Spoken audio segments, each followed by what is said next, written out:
네, 여야 원내대표가 박병석 국회의장 주재로 오늘 오전에 공수처법 등의 합의를 위한 회동을 지금 하고 있습니다. 네, 지도부 회동에서 접점을 찾지 못한 여야가 이번에 극적 합의에 이를 수 있을지 주목되는데요. 박수현 더불어민주당 홍보소통위원장, 윤기찬 국민의힘 법률위원회 부위원장과 함께 이 내용 짚어보도록 하겠습니다. 네, 어서 두 분 어서 오십시오. 안녕하십니까? 안녕하십니까?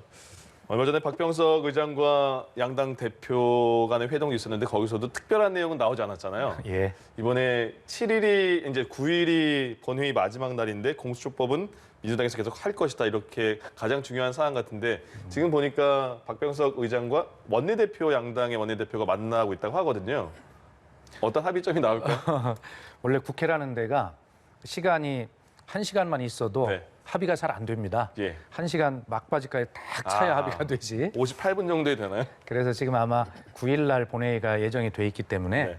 아마 이제 오늘 7일 아니겠습니까? 8일 예. 이틀간 있는데 아마 오늘 무슨 어떤 합의가 될 거라고 보지는 않습니다. 예. 기대가 난망한데 아마 내일까지는 좀 모레 본회의가 열리기 전까지라도 여야 원내대표께서 국민의 이 참 피곤하고 힘든 이런 상황들을 생각하셔서 좀 서로 좀 타협을 이루어지기를 바라지만 오늘은 좀 난망해 보입니다. 오늘은 그렇지만 끝까지 시간이 임박하니까 그때는 가능성이 있을 수 있다. 그렇기를 바랍니다. 알겠습니다. 예.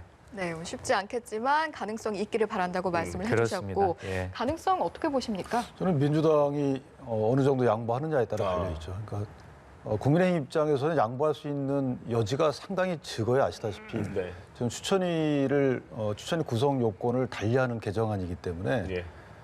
소위 말해서 7명 중에 6명 이것을 바꾼다는 거 아니겠습니까? 그러면 선거 이전에 4+1로 국민의힘을 배제하고 나서 통과시킨 거예요. 예. 그러니까 국민의힘의 의사가 반영되지 않은 그런 요건을 담은 법이었는데 그러니까 선거되고 나서 이걸 다시 바꾼다라는 것은 어찌 보면 선거 이전에 야당이 비토권을 주기 때문에 정치적 중립성이 보장된다라고 국민께 보고를 하고 예. 그다음에 선거를 치러서 180석, 지금 174석이지만 획득한 뒤에 이걸 다시 야당의 비트권을 제외하는 이런 법 개정을 한다는 것은 국민한테 보고했던 바와 다른 지금 법 개정을 한다는 것이거든요. 예. 이 점에 대해서 여당이 조금 생각을 깊이 해봐야 되는 것이고요. 한 가지만 말씀드리면 이광재 의원께서 이런 말씀하셨더라고요. 야당에서 추천한 모 후보자도 괜찮은 것 같더라. 저는 그 상당히 의미 있는 말씀이라고 예. 봐요. 그렇게 해서 정치적 중립성이 담보되는 또는 정치적 색깔이 조금 작은 분들이 추천이 되는 식으로 여당이 양보하신다면 저는 이것은 큰 어떻게 보면 대통령의 지지율 답보 상태 내지 하락 상태를 반전시킬 만한 야당의 힘을 실어준다면 예. 그런 어떤 큰 결단이 되지 않을까 이렇게 생각합니다. 오히려. 양보가 저도 한 말씀 필요하다는데. 붙이면 저는 우리 윤기찬 부위원장님 아주 늘 평소에 존경하는데 네. 말씀이 조금 사실관계를 바로 잡아야 되겠어요. 네. 국회의원분들은 처음에 이렇게 존경한다는 말을 앞에 이렇게 하시니까. 아니 실제로 우리 윤기찬 부위원님 좋아합니다. 알겠습니다. 그런데 그럼에도 불구하고 사실관계는 이렇습니다. 이 공수처 출범은 문재인 대통령의 대통령 선거 공약사항입니다. 공약사항이라고 해서 반드시 그대로 지켜져야 된다는 법은 없지만 네. 어쨌든 야당과 협의를 해서 더 좋은 지킴을 해야 맞는 거죠. 그런데 국민의힘은 지난 미래통합당 시절에 총선에서 1호 공약으로 공수처 폐지를 내걸었다가 이것이 역풍이 부르니까 선거를 위해 슬그머니 철수를 했어요. 그렇기 때문에 국민의힘은 더 좋은 공수처장을 뽑는 데 있는 것이 아니라 공수처 자체를 하지 않겠다는 것이 당론에 가까운 속셈입니다. 그리고 그것을 공수처 후보 추천위원회를 하면서 자당이 추천한 후보까지도 비토권을 행사하는, 그래서 더 좋은 공수처장을 뽑기 위한 공수처장 비토권이 아니라 공수처 자체를 무력화시키고 없애기 위한 공수처 비토권을 행사한 것이 국민의 힘입니다. 그렇기 때문에 민주당 보고 지금 더 양보하면 될 것이다. 뭐 양보할 게 더 있나 한번 보겠습니다. 예. 그러나 사실 본질적으로 보면 국민의힘이 그런 생각을 공수처 출범에 대한 원천적인 폐지 이런 것들을 입장을 바꾸는 것이 먼저다 말씀을 드리겠습니다. 여기에 대한 반론에 더해서요. 하나 더해서요. 주호영 대표가 국민의힘 의원들에게 오늘 오전에 국회 주변에 좀 비상사태가 있을 수 있으니까 공수처와 관련해서 대기를 해라 이렇게까지 언급을 했다고 하거든요. 이건 어떤 내용인지도 설명 좀 부탁드릴게요. 그러니까 공수처 처리를 강행하려면 이제 좀 소위에 계류가 돼 있는데 법사위 네. 소위에 예. 이것이 이제 법사위 전체 회의에서 통과가 돼야 되거든요. 그러니까 법사위 전체 회의에서 국민의힘이 할 수 있는 것은 이제 안건조정위원회에 회부해달라고 요청하는 겁니다. 네. 그럼 이제 안건조정위원회를 구성해야 되는데 물론 이게 선거법 때 한 번 안 들어준 적은 있어요. 예. 여당이. 그러나 어쨌든 국회법에 보면 안건 조정위원회 회부하게 되면 동수로 6명 정도 위원을 구성하게 돼 있는데 그중에 여당이 3명, 나머지가 3명이 되게 돼 있단 말이죠. 예. 그래서 동수로 구성된 이런 안건조정위원회에서 90일 동안 논의를 한 이후에 3분의 2의 의결 정족수로 안건을 결정하게 돼 있단 말이죠.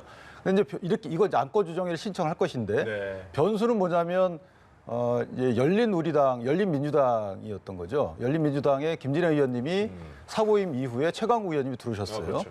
그럼 이제 의장께서 만약에 최강욱 의원님을 지명하신다면 그러면 이제 4대 2가 되는 겁니다. 어찌 보면. 예. 그래서 의장께서 만약에 이걸 지명하지 않으시고 정말로 3대 3을 유지해 주신다면 저는 이런 안건조정위원회에서 안건조정 이후에 결정하면 여기에 따라야 된다고 봐요. 예. 그런데 최강욱 의원을 만약 지명하신다 그러면 3분의 2 요건에 충족을 하거든요, 여당이. 그러니까 안건조정위원회는 90일 가기도 전에 아마 결론이 날 것이고요. 예. 이거 하나 할 수 있고요. 그다음에 이제 본회의에서는 9일 날 저희가 필리버스터를 할 수 있겠는데 이 본회의 필리버스터 사실 몇 시간 동안뿐이 못 합니다. 회기 네. 내에만 할 수 있기 때문에 그러면 다음에 오늘 정도야 만약에 회기 임시회의를 공고한다면 여당 입장에서는 12월 중에 임시회의를 통해서 소위 쪼개기 회의죠. 예, 예. 임시회의를 통해서 이걸 안건을 통과시키겠다는 의도가 드러나는 것이다. 예. 이렇게 보시면 될 것 같고 이제 위원장님 말씀에 한 말씀만 보태면 국민의힘 입장은 사실 공수처가 위헌적인 기구다라는 입장은 맞습니다. 그런데 현실적인 의석 구조 하에서는 가장 정치적 중립성이 담보되는 방향으로 일단 양보할 수밖에 없는 현실을 반영한 조치고요. 그래서 이 안대로 가는 것이고 그렇다면 공수처장이 지금 개정안에 따르면 7년으로 임기가 늡니다. 3년에서 7년으로 늘어요. 예. 그렇다면 정권이 바뀌어도 공수처는 바뀌지 않는다는 거예요. 그러니까 이 임기를 늘리는 불편부당함하고 또 하나는 공수처장이 공수처 구성에 절대적인 영향력을 행사하게 돼 있습니다. 그래서 예. 이런 공수처장의 정치적 중립성을 담보하게끔 여당 입장에서는 조금 더 야당의 목소리를 들어주십사 하는 그런 말씀입니다. 예, 이렇게 두 분의 의견을 한번 들어봤는데 현재 관련해서 또 여야 원내대표 회동이 진행 중에 있으니까요. 어떤 결과가 나올지 좀 더 지켜보도록 하겠습니다. 예. 자, 이 내용도 짚어봐야 할 것 같습니다. 이낙연 더불어민주당 대표가 어제 취임 100일을 맞았는데 일단 네. 그동안 100일간의 어떤 행보 평가를 하신다면 어떻게 말씀을 하시겠습니까? 예, 글쎄 100일을 맞으면 통상 이제 기자회견을 하게 되는데 네. 기자회견의 시점이 좀 적절치 못하다는 내부 판단이 있어서 준비는 하고 있습니다만 적절한 시점에 국민을 향해서 말씀을 드릴 것으로 알고 있습니다. 어쨌든 무엇보다 지금은 코로나19가 1차, 2차, 3차 대유행까지 오는 그 이낙연 대표의 총리 시절부터 당 대표 시기를 보면 아주 엄중한 국난의 시기였습니다. 예. 그래서 그런 국난 극복을 하는데 총리로서 당 대표로서 정말 전력을 다해온 그리고 민주당의 국난 극복 그리고 K-뉴딜 위원회 위원장을 직접 맡았고 오늘 출범하는 민생연석회의의 의장을 또 직접 맡지 않습니까? 이러기 때문에 국난 극복을 하는 한편에 그렇다고 해서 미래를 설계를 안 할 수 없기 때문에 그 K-뉴딜이라고 하는 이런 새로운 이런 한국 사회가 나아가야 할 미래 방향을 청사진을 제시하는데 진력한 시간이었다 이런 말씀을 드리고요. 예. 이게 꼭 당 대표 소관은 아니고 원내대표의 소관이기도 하겠습니다만 이낙연 대표의 일관된 의지이라는 국회인데 아마 국민께서 다른 것보다는 이거 하나는 꼭 반갑게 좀 들어주셨으면 좋겠는데 네. 이게 어제 운영위원회 전체 회의에 일하는 국회법이 통과가 됐어요. 그러게요. 네. 그동안 국회의원들이 그 비싼 국민의 세금으로 세비를 받으면서 왜 일을 안 하냐 이게 예. 국민들의 질타아니겠습니까? 그래서 어떤 걸 만들었냐면 상시국회라는 걸 만드는데 네. 상임위 전체 회의에 매월 2회 이상 상임위 전체 열려야 합니다. 의무적으로. 네. 그리고 법안 소위는 매월 3회 이상 열어야 하도록 그렇게 일하는 국회법을 어제 의무화해가지고 그리고 상임위원회 전체의 의원이 출석한 출석 여부를 의무적으로 공개하도록 했거든요. 국민이 예. 출석 체크할 수 있는 거네요. 출석할 수 있는 예, 거죠. 예. 그래서 이제는 이런 것들이 여야 합의로 통과된 것은 참 큰 의미가 있다 이런 생각이 들고요. 예. 그다음에 이제 공수처법 이게 저희들 입장에서는 중요해서 9일 날 어쨌든 통과가 된다고 가정하면 그것도 업적으로 말씀을 드리고 싶습니다만 네네. 그러나 야당의 반발이 있기 때문에 그것 좀 예. 기다려 보기로 하고요. 어쨌든 이러한 많은 부분들 국난을 극복하고 미래 한국 사회가 나아가야 할 방향을 설계하는 그런 기간이었다라고 자평해 볼 수 있겠습니다. 저는 일하는 국회법이 이제 본회의에 올라간 거는 정말 좋은 일인데요. 네. 일하는 국회법이란 용어가 만들어진 것 자체는 국회가 너희 창피하고 반성해야 될 일 아닌가. 역설적인 얘기죠. 예, 예. 라는 생각이 듭니다. 그 김종인 비대위원장이 계속해서 예전부터 우리는 그 이명박 전 대통령, 박근혜 전 대통령과 관련된 일에 대해서 사과를 할 것이다 이렇게 계속 공언을 해왔잖아요. 12월 뭐 9일 얘기도 나오고 있던데 근데 당내에서는 그렇게 확 그 지지를 해주는 느낌은 아닌 것 같은데 어때요 지금? 당내에서 반대하는 의견이 꽤 있죠. 예, 예. 그런데 김종인 비대위원장의 사과를 해야 되겠다고 생각한 배경은 사실은 그냥 정치적인 의미거든요. 네. 그러니까 법률적으로 두 분이 잘못했다 안 했다는 사법부가 판단하는 거니까 예. 현재 우리 그 정치 시스템 내지 제도 시스템을 믿자. 이것을 믿지 않고 그냥 마냥 진영 논리에 따라서 우리 잘못하지 않았다라고 하기에는 사실은 앞에 정치 그 추세에 맞지 않는다라는 배경에 깔려 있는 것 같고요. 일단 그 잘못에 대한 어느 부분은 사법적인 판단은 내려졌잖아요. 그러니까 예를 들어 헌재 판단이나 대법원 판단에 대해서 정치적 입장에서 보면은 잘못했다 안 했다라고 여러 가지 생각이 있을 수 있지만 예. 근데 이제 보궐선거를 치르고 대권을 가져오려고 하는 정당 입장에서는 현재 시스템을 존중하지 않으면 지금 민주당을 비판할 정당성이 없어요. 그러니까 현재 민주당의 여러 가지 당정에 대한 비판을 위해서는 사전에 내가 먼저 사과할 건 사과해놔야죠. 그러면서 현재 민주당에 대해서 비판을 하면서 제도적 장치나 이런 것들을 존중해라라고 비판할 수 있는 것이거든요. 예. 심지어 문재인 대통령에 대한 비판에 나를 세우기 이전에 반드시 해야 되는 것은 전임 대통령들의 이러한 그 여러 가지 제도적 장치에 따른 책임 추궁 결과에 대해서는 일단 사과를 해야죠. 그렇지 않고는 할 수가 없는 겁니다. 똑같은 사람이 되는 것이죠. 예. 그래서 그 부분에 대한 깊은 배려가 있다고 보고 이것을 지역적 또는 일부 중진 의원들이 하시는 말씀은 정치적으로 이해가 돼요. 그러나 나라를 경영하겠다고 하시는 분들 입장에서는 그 이유가 뭐든 그것이 자기들이 볼 때는 분명히 잘못된 거라고 그러니까 그 사법적 판단 내지 헌재 판단이 잘못됐다고 평가하더라도 그것은 국민에 대해서는 그걸 존중하는 입장에서 얘기를 해줘야 되는 거죠. 예. 그렇기 때문에 저는 일부 의원님들의 다른 생각이 있지만 김종인 비대위원장의 저 방향은 옳다 이렇게 생각합니다. 그 일부 의원들 반대하는 의원들의 마음은 그럼 그 사과하는 과정에서 어느 정도 추스릴 수가 있는 상황이 되나요? 저는 개인적으로 반대의 의견을 예. 이른 지금은 나타내지만 당의 입장에는 이제 선거도 있고 그다음에 앞으로 또 이 정권 말기에 대해서 공세를 강화할 거 아니겠습니까? 예. 그럼 반드시 상대방이 문제 제기하는 부분이 이 부분일 거예요. 그러니까 이 부분의 선제 해결을 위해서는 아마 뜻이 모아질 수밖에 없지 않느냐 이렇게 생각합니다. 예. 알겠습니다. 네, 이 내용도 짚어보도록 하죠. 문재인 대통령이 최근에 4개 부처 개각을 지금 단행을 한 상황인데 여야 공방이 치열한 상황에서 특히 국토부의 변창흠 후보자를 둘러싼 이야기가 많습니다. 이 내용 어떻게 보고 계십니까?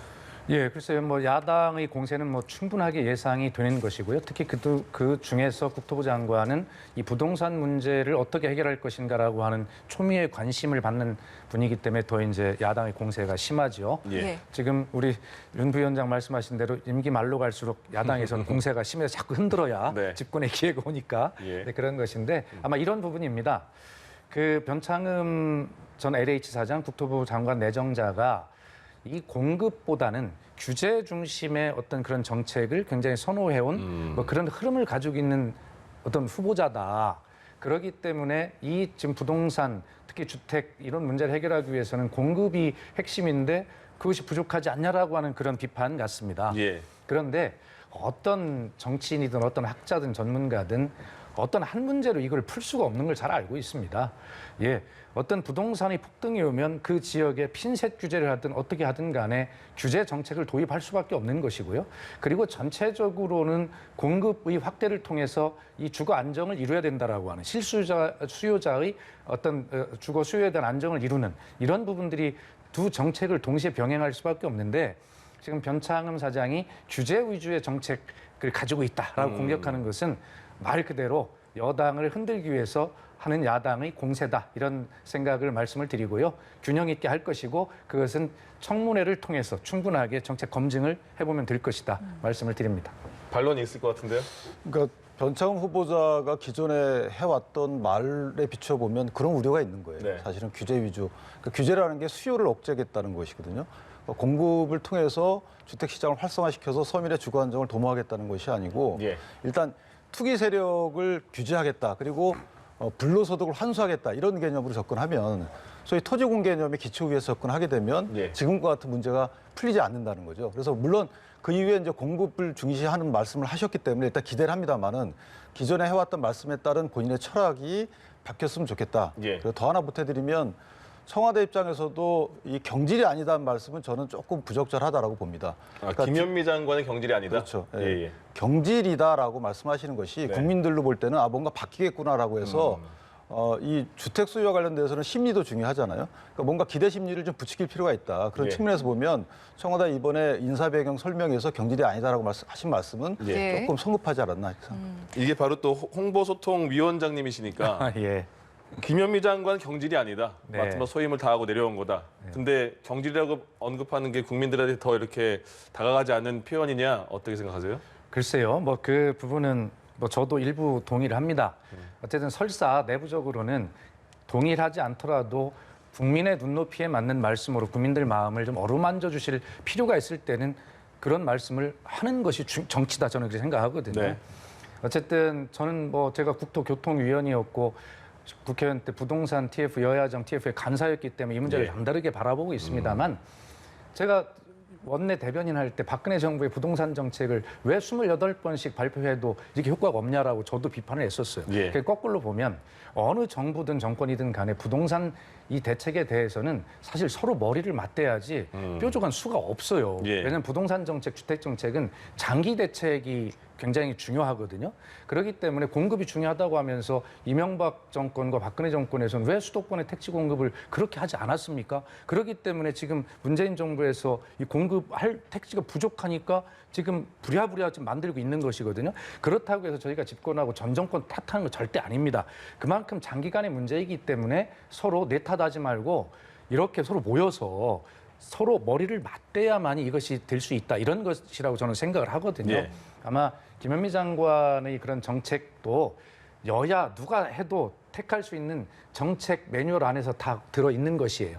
그때그때 선택하는 것인데 어쨌든 이 문재인 정부에서 했던 이런 정책 역시도 여야 다 합의했던 정책들이고 이거 효과가 좀 잘 나타나기를 서로 바라야 되지 않겠습니까? 예. 그렇게 생각을 합니다. 예, 앞서 말씀해주신 것 중에 흐름이나 철학 자체가 크게 바뀌지 않은 것 같다라는 이야기도 있어서요. 이 부분은 또 어떻게 생각하시는지 궁금해요. 아니 그러니까 그래서 아까 말씀드린 한경적인 대로 한계가 있습니까? 규제는 규제대로 필요한 부분들은 해야 되고요. 네. 그다음에 공급은 공급대로 해야 되는데 어떤 전문가든 간에 두 가지를 다 가지고 있다는 말씀을 드렸고 예, 예. 특히 변창호 후보자는 SH 서울토지도시공사 사장을 할 때나 LH 우리 저 공사 사장을 할 때 이 예. 서민주택의 공급을 위해서 엄청난 노력을 했고 엄청난 성과들을 내고 있어요.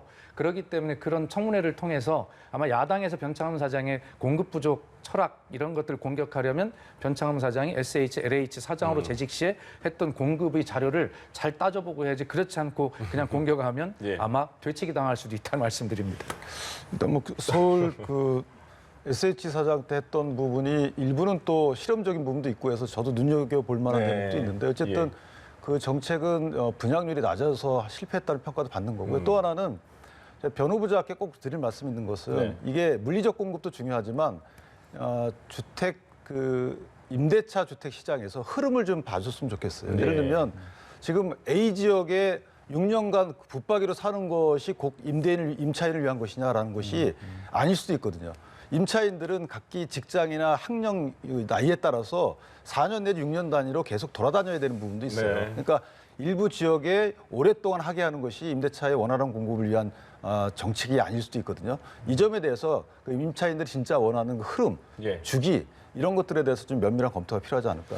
바로 며칠 전에 네네. 변창흠 후보자 발표되기 한 이틀 전인가 저하고 만나서 장시간 이야기를 나누었는데 예. 지금 우리 윤기찬 부위원장 말씀하신 그런 이야기를 나누었어요. 그러니까 매매 시장과 전월세 시장의 탄력성은 좀 다르거든요. 예. 지금 그 말씀하시는 거거든요. 예. 충분하게 그 말씀도 나누었는데 우리 윤 부장님께 그 말씀 해주시니까 정말 감사한 말씀도 듣습니다. 그러니까 부동산 문제는요. 그러니까 일반 집을 빨리 구하고자 하는 사람들 입장에서는 전 정권의 제도가 어쨌든 현 정권의 제도가 어쨌든 상관이 없잖아요. 그냥 정말 정책이 잘 서서 우리가 정말 집을 잘 편하게 얻을 수 있길 바라는데 궁금한 게요. 지금 그 위원장님께서도 언급해 주신 게 부동산 문제에 대해서 여야가 없이 네. 얘기를 하고 나눠야 된다 의견을. 근데 그렇습니다. 그런 지금 소통의 창구가 부동산 문제에 대해서는 있습니까, 여야 간에? 없어요. 이게 부동산 제도를 마련하려면 그 각 상임위가 굉장히 분산돼 있거든요. 예. 관련 업무가. 네.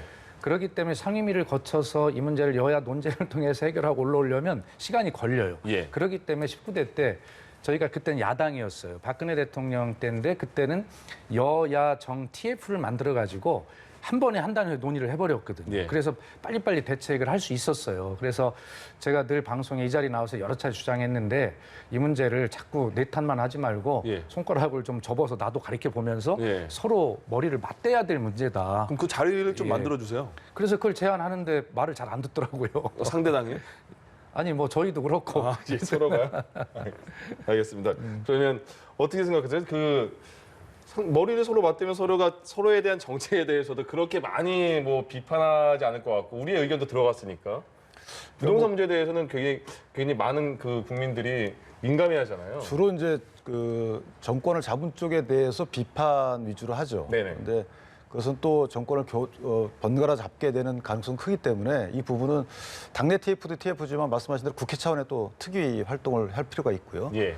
그다음에 뭐 야당과 여당과 정부의 또 TF도 필요합니다. 근데 일단 전 철학의 문제도 있다고 봐요. 예를 들면은 이 집값 안정이 정책의 목표가 아니고 서민의 주거 안정이 정책의 목표라고 대통령 말씀하시는데 예. 그럼 가격 통제를 하게 되면 서민의 주거 안정을 위해서 역행한다는 사실이 시장에서 나오고 있거든요. 네. 예를 들면은 대출을 안 해주면 사실 집값이 아무리 조금 떨어진다 하더라도 서민은 집을 살 수가 없어요. 그래서 그런 부분들에 대한 현실의 반응을 정책에 반영하는 일단 여당의 자세부터 좀 보여주시면 어떨까라는 생각을 합니다.